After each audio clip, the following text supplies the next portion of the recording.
চিকিৎসার জন্য 12ই মে দর্শনা সীমান্ত দিয়ে পশ্চিমবঙ্গের কলকাতা গিয়ে 16ই মে রহস্যজনকভাবে নিখোঁজ হন ঝিনাইদহ 4 আসনের সংসদ সদস্য আনোয়ারুল আজিম আনার। বুধবার কলকাতা পুলিশ নিশ্চিত হয় খুন হয়েছেন আওয়ামী লীগের সংসদ সদস্য।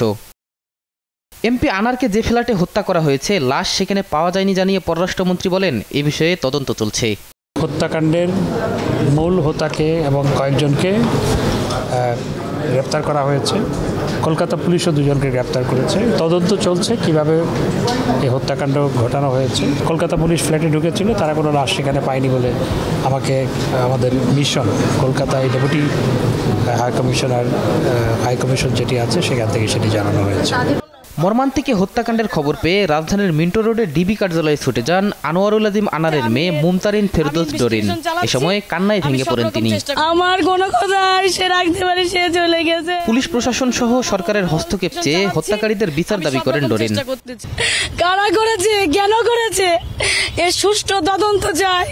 সবারই সন্তান আছে, যার বাপ থাকে না, তার কেউ থাকে না, তারা এতিম হয়ে যায়।